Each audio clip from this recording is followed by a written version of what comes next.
안녕하세요, 리글입니다. 최근에 이 고 울트라를 비교해보기 위해서 제가 가지고 있는 카메라들과 같이 가지고 다니면서 촬영해봤어요. 두 개의 카메라를 동시에 손으로 들고 다니면서 촬영을 했는데 이게 가족과 놀러 다니면서 하기에는 좀 번거롭긴 했습니다. 그래서 리뷰를 위한 촬영이라기보다는 브이로그 실사용하면서 비교해본 거라고 가볍게 생각해주시면 좋을 것 같아요. 이 영상은 보시는 바와 같이 고 울트라와 액션5 프로를 다루어 볼게요. 개인적으로 퀵 촬영 속도의 차이가 컸습니다. 이건 고 울트라의 단점이라기보다는 액션5 프로의 특장점일 것 같아요. 아마 현존 카메라 중에 액션5가 가장 빨리 촬영할 수 있지 않을까 싶은데 이 점은 스마트폰보다도 훨씬 편리해요. 카메라 두 대를 동시에 들고 다니면서 촬영할 때 찍고 싶은 순간에 킥 버튼을 각각 누르잖아요. 처음엔 고 울트라가 속도가 더 느려서 장면을 놓치게 되니까 결국엔 고 울트라를 먼저 킥 버튼 누르고 그 다음에 액션5 프로 킥 버튼을 누르게 되더라고요. 그러다가 장면을 둘 다 놓친 적이 있습니다. 다시 한번 타봐, 대현아. 다시 한번 타봐.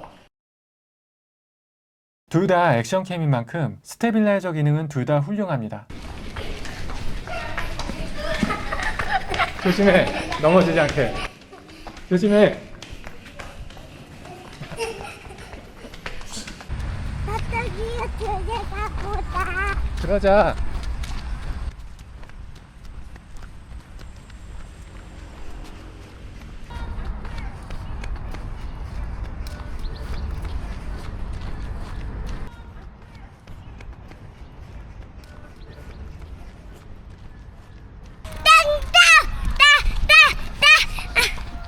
기들기. 비둘기가 있어. 기들가 마마가 한번 가볼래? 공감을 무서워? 몬스터 트럭 RC카로도 촬영을 해봤는데요. 아기 갖고 놀라고 사준 건데 제가 궁금해서 한번 해봤어요. 비온 후에 흐린 날씨에 봤어? 촬영한 거라 저조도 환경으로 비교해보시면 좋을 것 같습니다.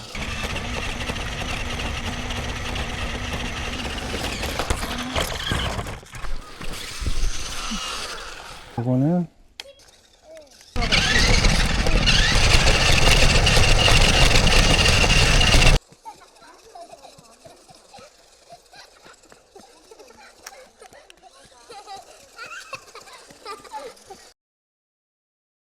자, 둘 다 1인칭 촬영할 때 일상에서는 당연히 고 울트라와 마그네틱 펜던트가 더 편리합니다. 왜냐하면 다른 사람들 눈에 띄지 않게 촬영을 할 수 있기 때문이죠.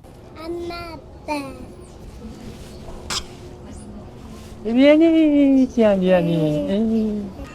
어이구. 뭐 기분이 좋아?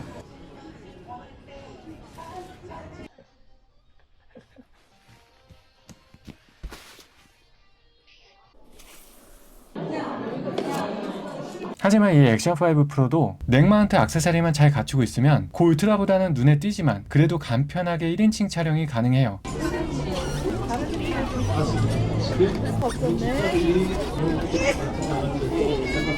이렇게 들고서 고 울트라가 더 좋은 점은 카메라 모듈만 분리해서 촬영할 수 있을 뿐만 아니라 실시간 모니터링 할 수가 있고 원격 촬영이 된다는 점이죠. 이 폼팩터의 차이 때문에 이 두 가지 카메라가 비교할 만한 대상이 아님에도 불구하고 꼭 분리해서 모니터링하면서 촬영할 목적이 아니라면 액션5 프로가 여러 면에서 더 낫다고 생각합니다. 고 울트라는 내장 배터리 방식이고 액션5 프로는 배터리 교환 방식이면서 배터리 타임도 굉장히 긴 편이니까요. 그럼 이만 영상을 마치겠습니다.